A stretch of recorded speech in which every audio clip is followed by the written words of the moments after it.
I'm here today in Columbus, Georgia, along the Chattahoochee River. I'm looking upstream right now. So on the left-hand side of the screen here is Alabama, and I'm standing in Georgia right now. This is a site that when I first moved down to the area in 2000, there were a series of dams here on the main stem Chattahoochee, small low-head dams associated with old dams that were associated with textile mill industry that was established along the river here from pretty much from Columbus up to West Point, Georgia, which is where West Point Stevens, that famous textile mill, was located, named after the town of West Point, Georgia.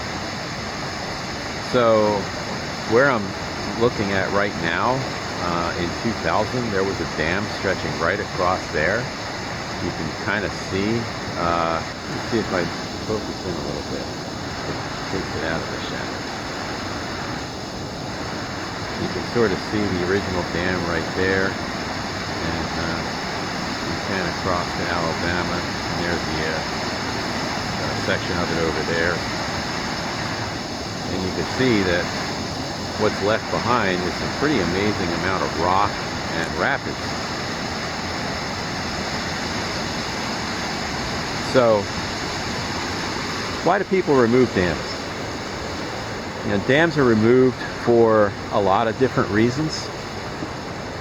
Most of the time, they are removed for reasons such as restoring the ecosystem to how it used to function, or restoring migrations of fish, to restore connectivity of the river corridor, sometimes simply just to get rid of aging infrastructures that are hazardous in one way or the other, either because they could fail at some point and flood downstream, or they just pose hazards for people trying to navigate down the river, or whatever.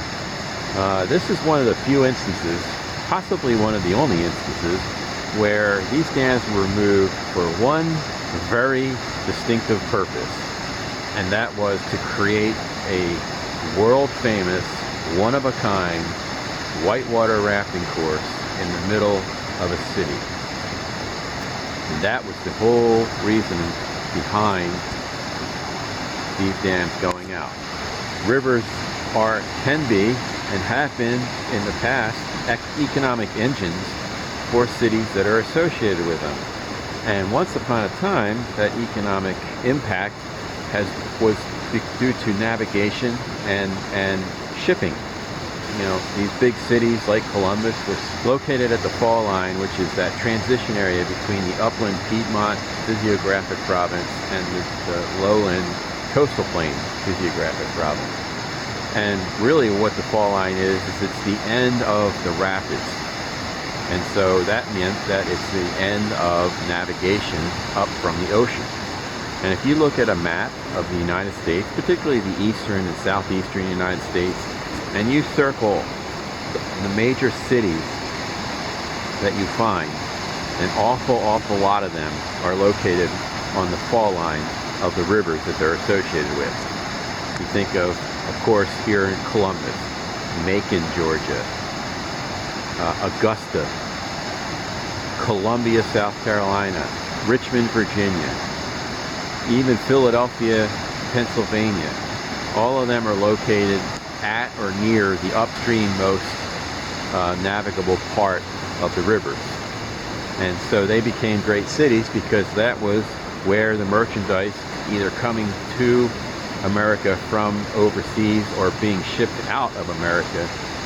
This is where the transition went from trains or trucks to boats. So therefore, rivers have always been an economic engine for cities in America, and you know, really the world, dating back, you know, past the Roman Empire, truthfully. But it was always about navigation. Here's a case where a group of really pretty innovative and forward-thinking people decided they could use this river as a different kind of economic engine, one that would attract tourists to the downtown area, which itself was historic, And so they decided that they were going to get rid of the lower two dams here, which were serving no purpose and hadn't for years, and they were going to turn it into an urban whitewater forest. And it took them a long time, an awful lot of permits. They had to accumulate a fair amount of money. It's not cheap to get rid of these dams. But at the end of the day, they succeeded. Probably a 2-decade-long effort from the beginning of planning to fruition.